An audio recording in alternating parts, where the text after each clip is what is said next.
The alien ship came out of nowhere, appearing at the edge of Earth's solar system like a ghost materializing from deep space. Captain Jake Morrison watched the readings on his screen with growing concern as the vessel approached the orbital defense station. The ship was massive, easily 3 times larger than anything humanity had ever built. Yet it moved with a grace that seemed impossible for something so big. Ambassador Zephyr stepped off the transport shuttle with movements that reminded Jake of flowing water. The alien stood nearly 8 feet tall, with pale blue skin that seemed to shimmer under the station's lights. 4 arms moved independently as Zephyr spoke, each gesture adding meaning to words that came through the universal translator in a voice like wind chimes. "We are dying," Zephyr said without any greeting or formal introduction. "My people, the Kalahari Federation, face complete destruction. The Vorthek Empire sweeps across our worlds like a plague, consuming everything in their path. We have come to ask for your help." Commander Lisa Hayes studied the holographic display that Zephyr activated with a touch of one delicate hand. Star systems flickered red across a 3-dimensional map of local space, showing the advancing wave of Vorthak conquest. 14 systems had fallen in the past 6 months alone, their populations either enslaved or killed. The remaining Federation worlds clustered together like frightened animals, surrounded by growing darkness. "Your species is young," Zephyr continued, "but we have heard stories. Tales of humans who fight with methods unknown to the rest of the galaxy. We offer you technology beyond your current understanding, territorial rights to entire systems, and alliance with 7 peaceful species. In return, we ask only that you help us survive." Jake studied the tactical information with professional interest. The Kalahari possessed energy shields that could stop almost any weapon, plasma cannons capable of melting through solid metal, and ships that could travel between stars in days rather than months. Yet they were losing badly against an enemy that seemed to have nothing but numbers and determination. "How do you fight them now?" Lisa asked, her tactical mind already working through the possibilities. Zephyr's 4 arms moved in what might have been the alien equivalent of a shrug. "We meet them in honorable battle. Our fleets form proper lines, announce our presence, and engage according to the ancient rules of war. We target only military vessels and avoid civilian areas. When they retreat, we allow them to withdraw rather than pursue and destroy unnecessarily." Jake and Lisa exchanged glances. The look that passed between them spoke volumes about human military thinking. These aliens fought like knights from an ancient story, following rules that their enemies clearly ignored. "The Vorthek fight differently?" Jake asked, though he already suspected the answer. "They attack without warning," Zephyr said, the chiming voice carrying notes of deep sadness.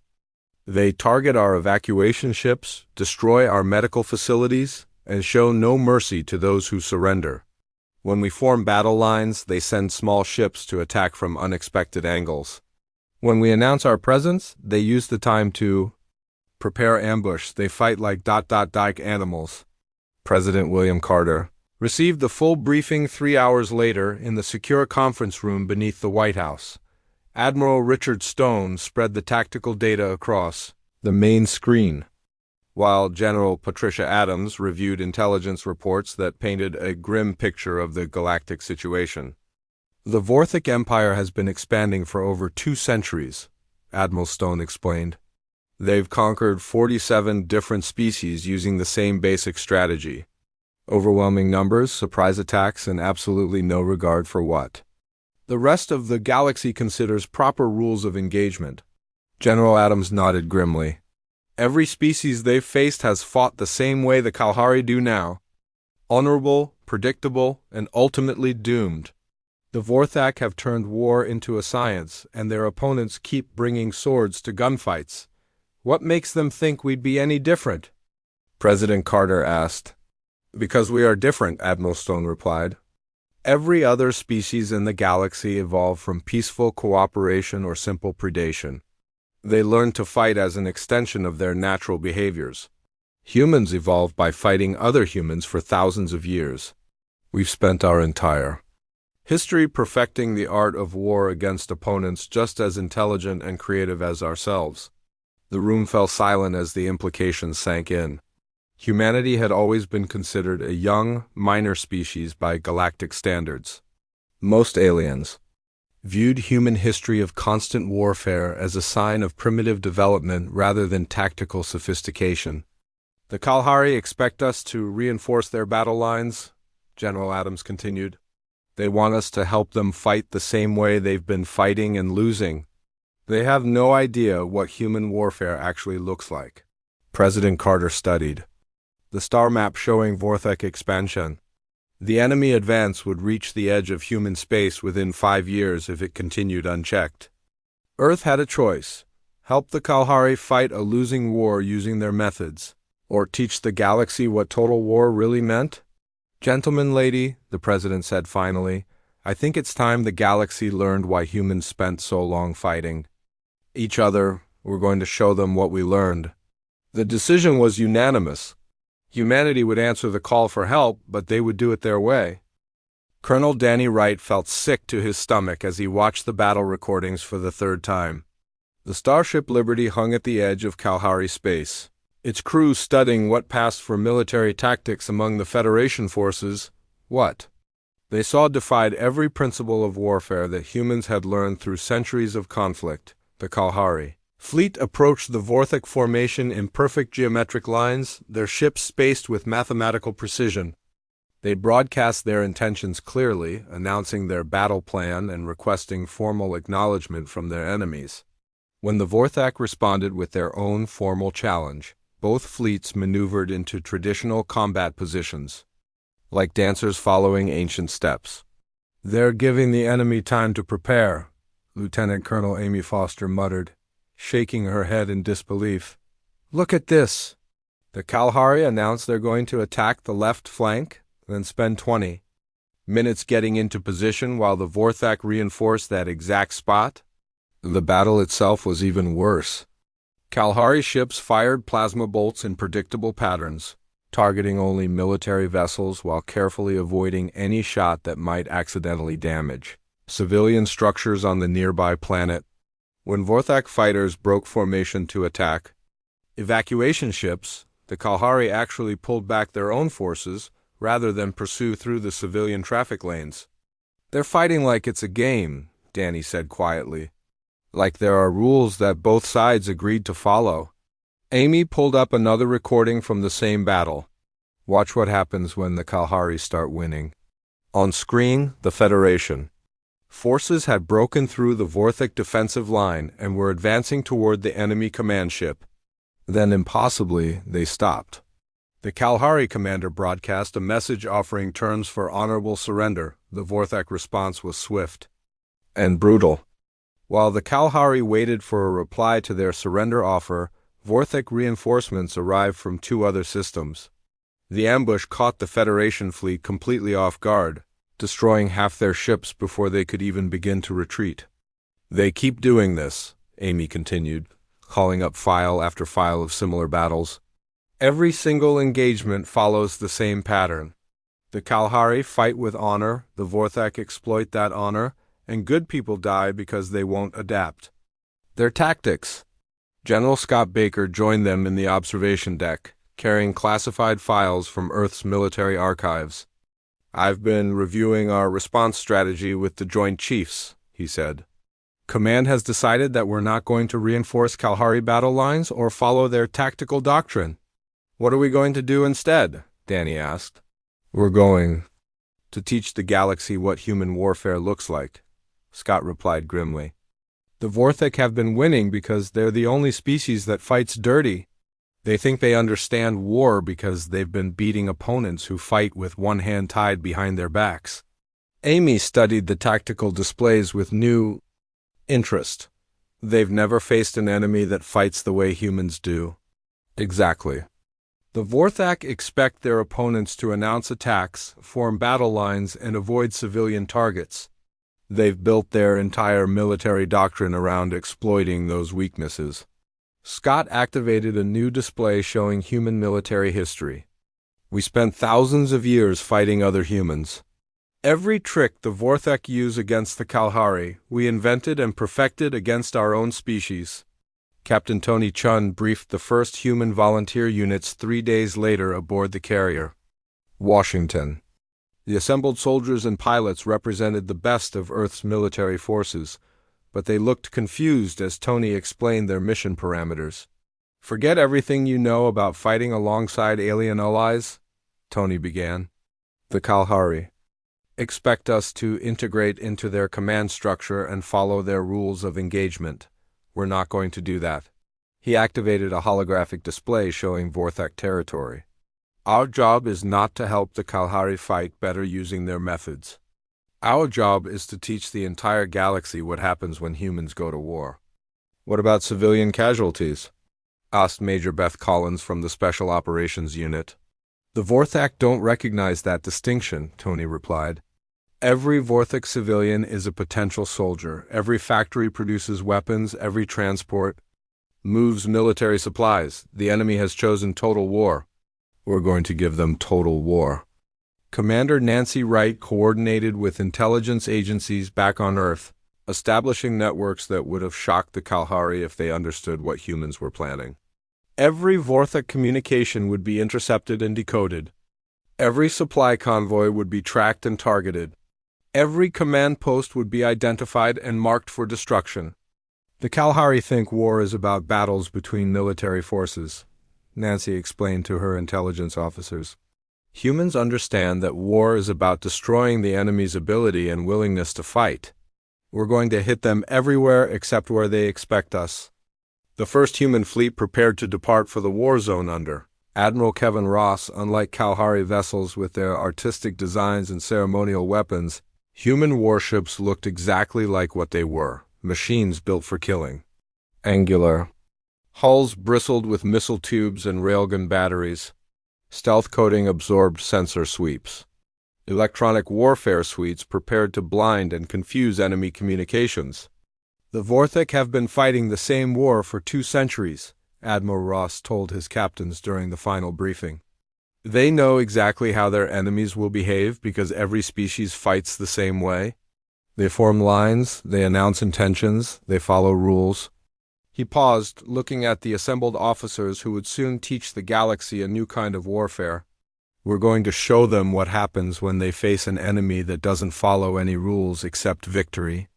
The human preparations continued in secret while the Kalahari waited for their new allies to join the formal battle lines. They had no idea that humans were planning something completely different. Where the Federation saw a military assistance mission, humanity saw an opportunity to demonstrate why their species had survived thousands of years of warfare against itself. The Vorthak Empire was about to learn that they had never faced a real enemy before. The first human fleet arrived in the Theta sector like shadows materializing from deep space. Admiral Kevin Ross gave no announcements, issued no challenges, and requested no formal acknowledgement from the Vorthak forces.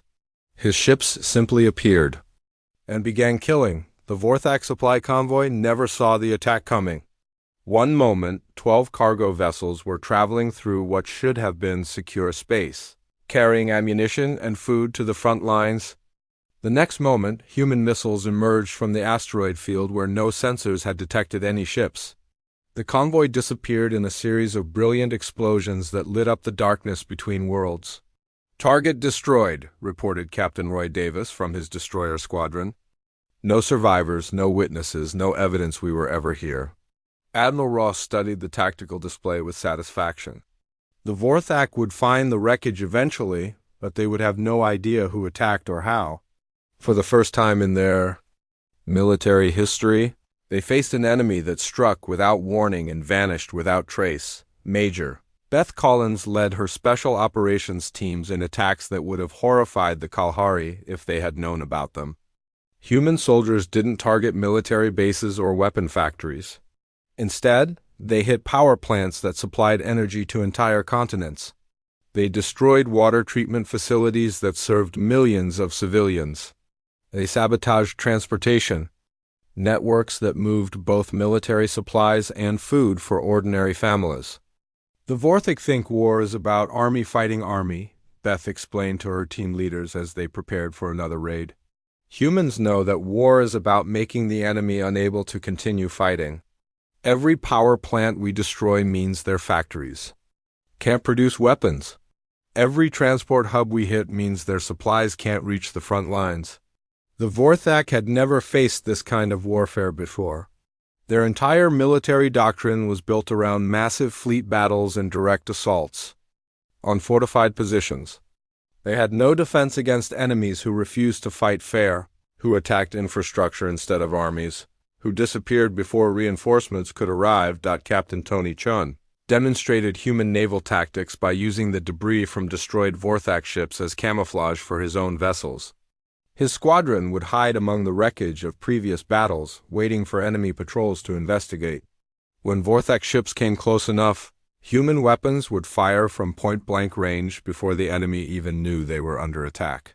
Traditional tactics assume your enemy will announce their presence, Tony told his captains.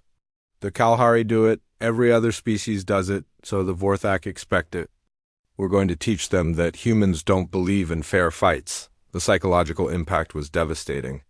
Vorthak commanders who had spent decades perfecting their responses to conventional warfare found themselves facing an enemy that followed no patterns they understood.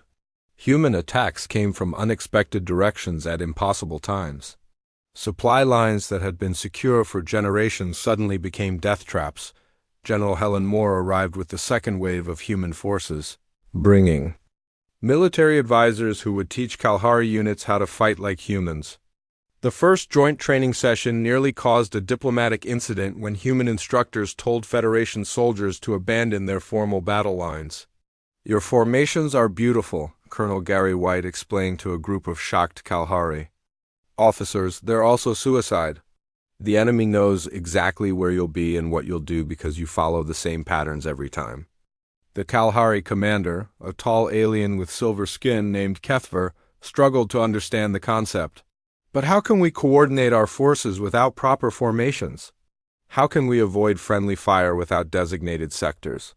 How can we maintain honor without announcing our intentions?" "You don't," Gary replied bluntly. "Honor gets you killed. Coordination means talking to each other, not marching in pretty lines. And announcing your intentions gives the enemy time to prepare countermeasures." Intelligence officer Steve Lopez established a network of human operatives throughout Vorthak territory using methods that would have seemed like fantasy to other species. Humans captured enemy ships and used them to travel freely through Vorthak space. They forged identification documents and infiltrated enemy command centers. They intercepted communications and fed false information back through Vorthak networks. Every other species in the galaxy fights with their own technology and their own people, Steve explained to his intelligence teams. Humans have always understood that the enemy's resources become your resources once you capture them. The Vorthak military leadership grew increasingly frustrated as their carefully planned offensives failed one after another. Fleets that should have been attacking Kalahari worlds found themselves responding to phantom threats in empty systems. Supply convoys took longer and longer routes to avoid areas where other convoys had disappeared. Communication delays caused by human interference meant that orders arrived hours or days late. Queen Mother Zeek convened an emergency session of the Vorthak High Command, demanding explanations for the sudden change in the war's direction. Her generals had no answers that satisfied her growing anger. "The Kalahari fight the same as always," reported General Krexanth, his insectoid features clicking with agitation. "Their formations remain predictable, their tactics unchanged. Yet somehow our forces cannot achieve victory." "Then what has changed?" the Queen Mother demanded. "The humans," Krexanth admitted reluctantly. "They fight like nothing we have encountered. Before, they attack targets that have no military value. They refuse to engage in proper battles. They strike from hiding and retreat before we can respond." The Queen Mother's compound eyes fixed on the tactical displays showing the current state of the war. For the first time in 2 centuries of expansion, the Vorthak Empire was not advancing. Instead, they were struggling to maintain control of territory they had held for decades. "Study these humans," she ordered. "Learn their methods. Develop countermeasures. I will not allow a primitive species to stop our rightful expansion across the galaxy. But the Vorthek had no idea what they were really facing. They thought humans were just another species with unusual tactics. They didn't understand that they were confronting the end result of thousands of years of human evolution through warfare. Every strategy the Vorthok tried to develop, humans had already encountered and defeated when fighting against other humans. The war was changing, and the galaxy was about to learn what total warfare really meant. Queen Mother Zeke stared at the reports with growing disbelief. The humans had been in the war for only 3 months, yet everything was falling apart. Supply lines that had operated smoothly for decades now required triple escorts. Communication networks suffered constant interference. Most disturbing of all, individual Vorthak soldiers were beginning to question orders for the first time in their species' recorded history. How is this possible? She demanded from General Krexanth.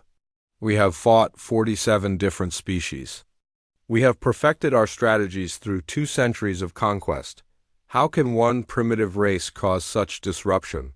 Krexanth's mandibles clicked nervously as he accessed the latest intelligence reports. The humans do not fight like other species, Queen Mother.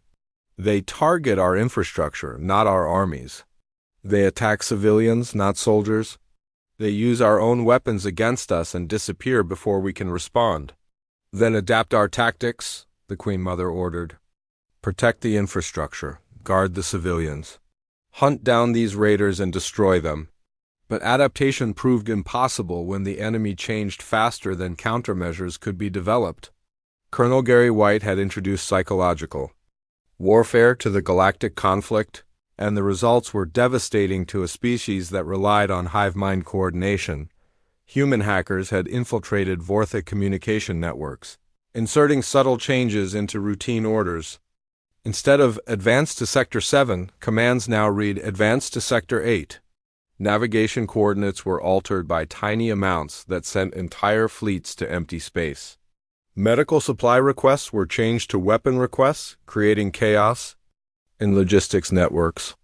"The humans are inside our systems," reported Vorthak Intelligence Chief Vexstar to the Emergency Council. "They speak our language perfectly, know our protocols completely, and move through our networks like they built them." More disturbing were the propaganda broadcasts that somehow reached every Vorthak receiver in the Empire. The messages were simple but effective, designed by human psychologists who understood that doubt was the greatest weapon against the hive mind species. "Why do you die for queens who live in luxury while you suffer in battle?" the broadcasts asked. "Why do you obey orders that send you to certain death? Why do you trust leaders who have never faced the enemy themselves?" For the first time in Vorthak history, soldiers began to hesitate before following orders. Some units reported communication failures when asked to attack civilian targets. Others claimed equipment malfunctions when ordered to pursue damaged enemy ships. The perfect unity that had made the Vorthak Empire possible was beginning to crack. Dr. Ellen Murphy worked in secret laboratories aboard human research vessels, studying captured Vorthak technology and biology with a ruthlessness that would have shocked the Kalahari. Her team had identified weaknesses in Vorthak physiology that could be exploited with targeted weapons and biological agents. "Their respiratory system is extremely efficient but also extremely vulnerable," Ellen explained to the weapon development team.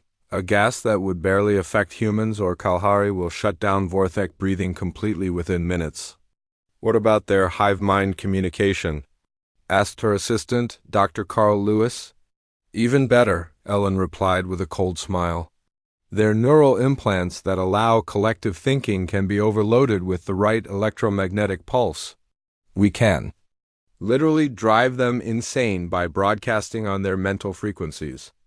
Admiral Frank Roberts received authorization to test these new weapons during the assault on Krex Prime, a fortress world that guarded the approaches to Vorthak core territory. Instead of attempting a direct assault, human forces spent weeks bombarding the planet with kinetic projectiles, destroying surface infrastructure, and forcing the defenders underground. "The Vorthak expect us to land armies and fight for control of the surface," Frank explained to his staff. Instead, we're going to collapse their tunnel networks and bury them alive. The bombardment was methodical and terrifying. Human ships fired massive tungsten rods from orbit, each impact creating earthquakes that shattered underground installations. When seismic sensors detected movement in the tunnel systems, more rods fell precisely on those locations.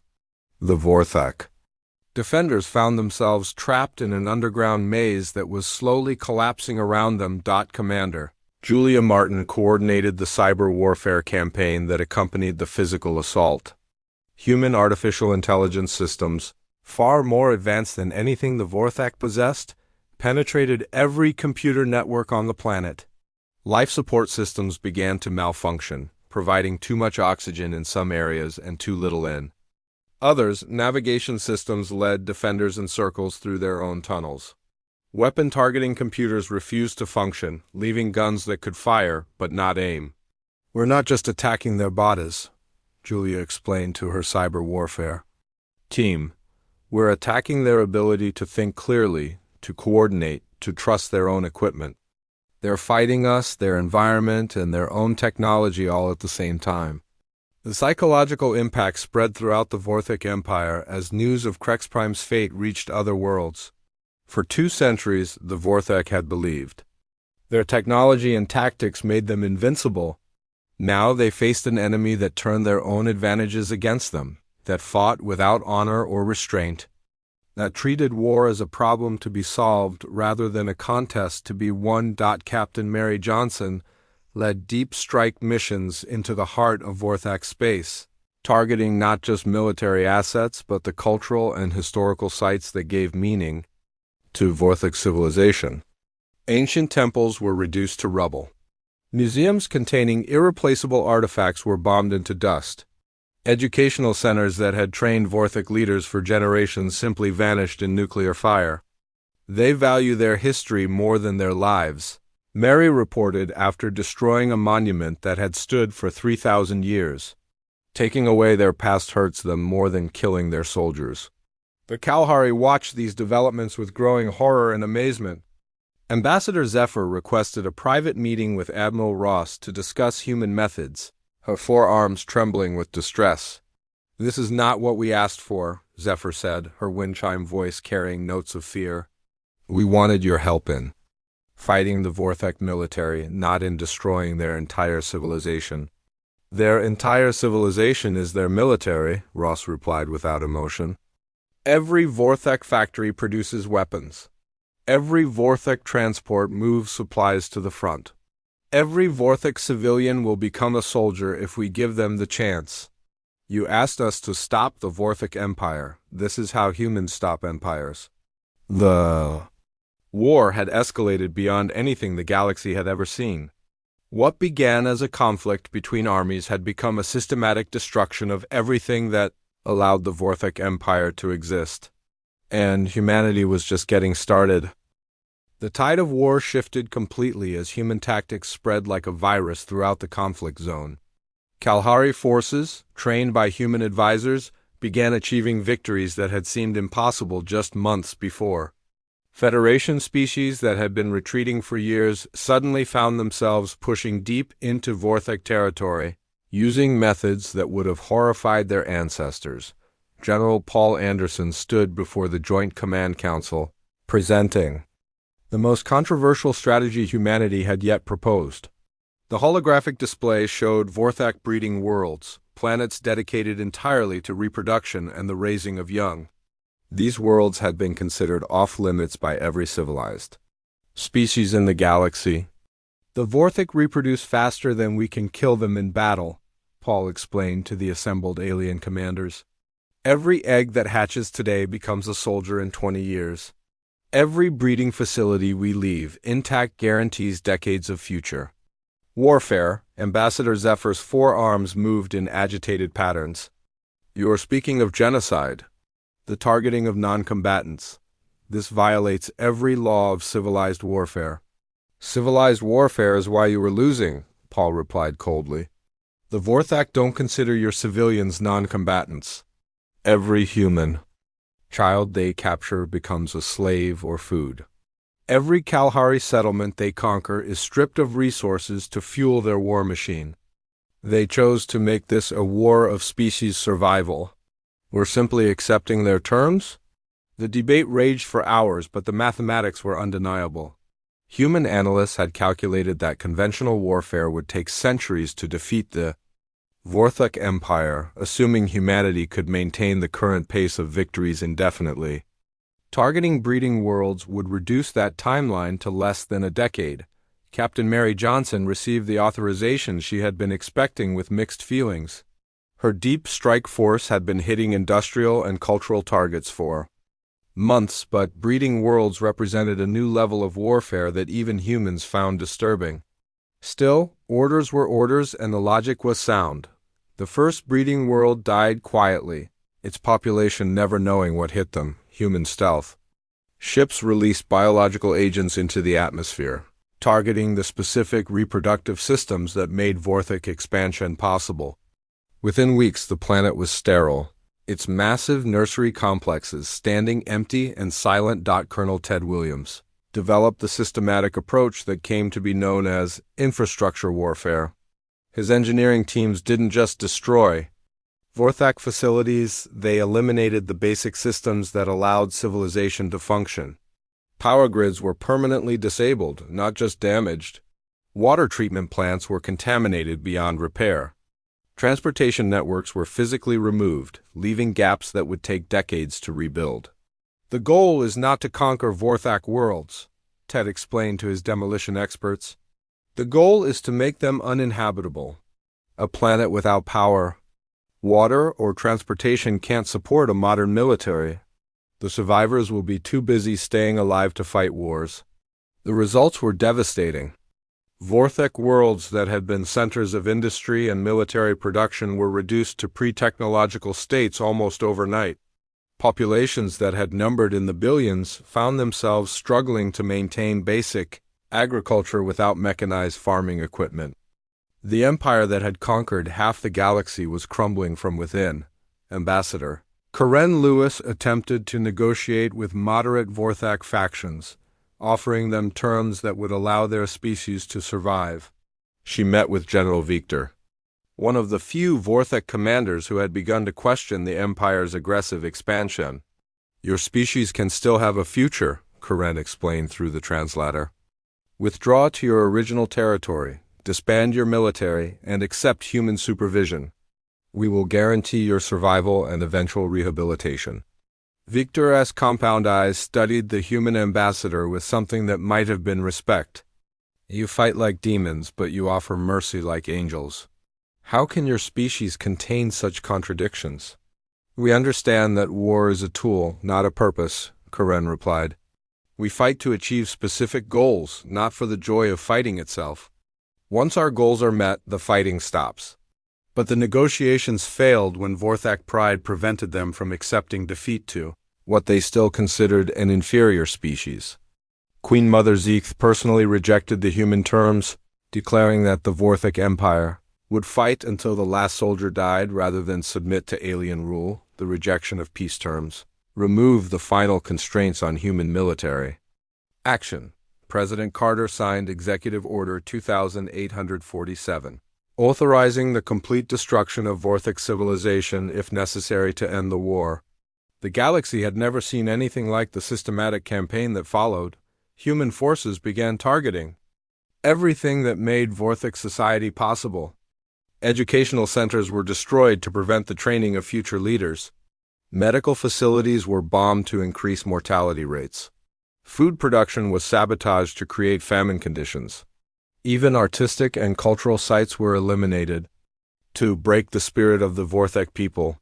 We're not just defeating their military, explained General Scott Baker to the War Council.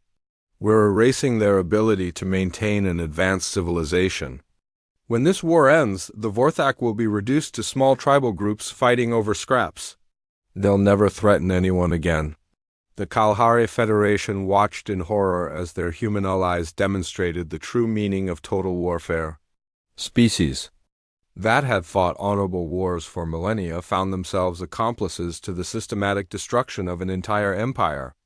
Some Federation worlds began to question whether they had made a terrible mistake in asking for human help. Commander Nancy Wright coordinated intelligence operations that penetrated every level of Vorthek society. Human agents didn't just gather military information, they identified and eliminated scientists, engineers, teachers, and anyone else capable of rebuilding civilization after the war ended. The Vorthek built their empire over 2 centuries.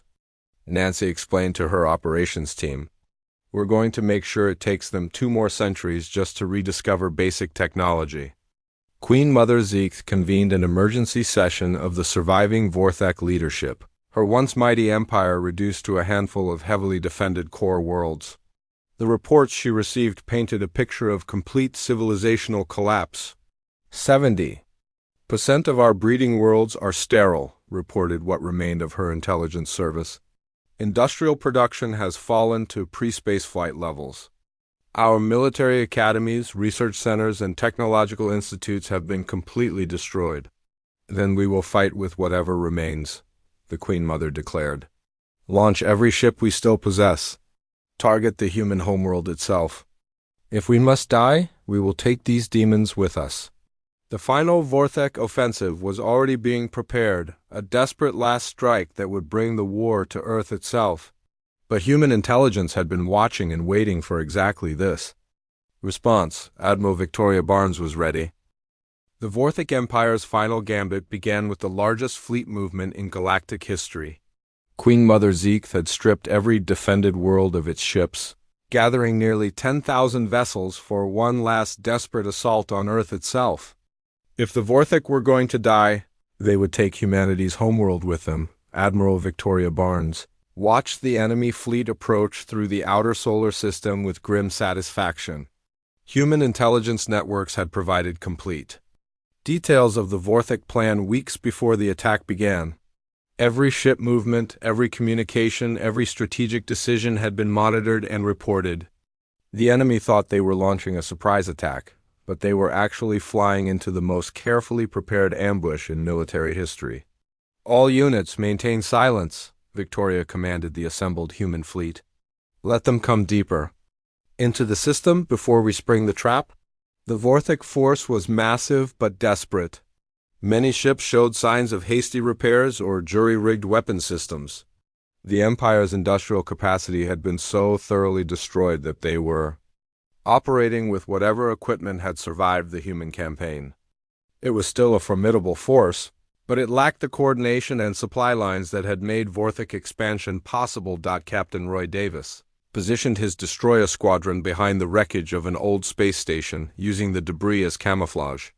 His ships were invisible to Vorthek sensors, just another piece of human technology that the enemy had never encountered before. Similar ambush positions waited throughout the solar system, turning familiar space into a death trap. Contact in 30 minutes, reported the tactical officer. Enemy formation maintaining course for Earth orbit. The Vorthek fleet advanced with the desperate courage of a species facing extinction. They had lost everything except the ability to inflict one final blow against their destroyers. Queen Mother Zeek herself commanded the assault from her flagship, determined to personally oversee humanity's destruction. Then the ambush was triggered. Human ships erupted from hiding positions throughout the solar system. Missile barrages launched from concealed platforms among the asteroid belt. Railgun batteries hidden on planetary moons opened fire simultaneously. The Vorthek found themselves surrounded by enemies that had been waiting for them with perfect knowledge of their approach. All weapons, fire at will, Victoria ordered, watching as human technology tore through Vorthek formations that had no room to maneuver. The battle was less a fight than an execution. Vorthek ships, damaged and low on supplies, faced human forces at full strength and perfectly positioned. Advanced human weapons cut through enemy shields like paper. Electronic warfare systems shut down Vorthek navigation and targeting computers. Within hours, the pride of the Vorthek Empire was reduced to floating wreckage. Queen Mother Zeek's flagship was captured intact when human boarding parties overwhelmed her personal guard. The leader who had commanded the conquest of half the Galaxy found herself face to face with General Donald Clark in the ship's command center. "Your empire is finished," Donald told her through the translator. "Surrender now, and your species might survive." The Queen Mother's compound eyes fixed on the human general with hatred and grudging respect. "You fight like no species we have ever encountered. You show no mercy, follow no rules, and destroy everything that opposes you. How did the galaxy produce such creatures?" "The galaxy didn't produce us," Donald replied. "We produced ourselves by fighting each other for thousands of years. Every tactic we've used against you, we first used against other humans. You're not facing an alien military doctrine. You're facing the end result of human evolution through warfare." The formal surrender ceremony took place aboard the flagship Yorktown, with representatives from every species in the Kalahari Federation present to witness the end of the Vorthic Empire. Queen Mother Zeke signed the surrender documents with movements that showed her complete defeat. The terms were harsh but not genocidal. The Vorthak would be restricted to their original homeworld under human supervision. Their military would be permanently disbanded. Their capacity for space travel would be limited to short-range vessels insufficient for interstellar conquest. Most importantly, human observers would monitor their society to ensure that aggressive expansion never again became possible. "Your species will survive," President Carter told the assembled Vorthak leadership. "You will be allowed to rebuild, to develop culture and technology, to live in peace, but you will never again threaten other civilizations." Ambassador Zephyr observed the surrender with emotions that her translator could barely convey. The Kalahari Federation had been saved from extinction, but the methods used to achieve that salvation would haunt her species for generations. "We asked for your help," Zephyr said to Admiral Ross after the ceremony. "We expected you to fight alongside us as allies. Instead, you fought for us using methods we could never have imagined." "You asked us to stop the Vorthak Empire," Ross replied. "We stopped it. The methods we used were the most efficient solution to the problem you presented." "But the cost," Zephyr whispered. "Entire worlds reduced to rubble, billions of lives lost, a civilization that had existed for millennia completely destroyed." "The Vorthak chose total war when they began their expansion," Ross said without emotion. "They made the rules of engagement when they started targeting civilians and enslaving entire species. We simply played by their rules more effectively than they did." The galaxy struggled to understand what it had witnessed. Species that had fought wars for millions of years found their entire concept of military conflict fundamentally changed. The idea that war could be a tool for the complete destruction of an enemy's civilization, rather than just the defeat of their military forces, was alien to every other known culture. President Carter addressed the galactic community in a broadcast that would be studied by military historians for centuries. "Humanity did not choose to be brutal. We chose to be effective. When asked for help, we provided the most efficient solution to the threat facing our allies." He paused, looking directly into the camera that would carry his words to every inhabited world in known space. "We hope this demonstration will never need to be repeated. But the galaxy should understand that when humans go to war, we don't seek victory. We seek the complete elimination of the threat." The war was over, but its consequences would reshape galactic civilization. Other species began requesting human military advisors, not to learn human tactics, but to ensure they never faced human warfare themselves. The galaxy had learned that while humans could be valuable allies, they were absolutely terrifying enemies. Humanity took its place as a major galactic power, respected and feared in equal measure. The species that had once been ignored as young and primitive now commanded attention whenever they spoke. The Vorthak Empire was gone, but the lesson of its destruction would echo through the galaxy for generations.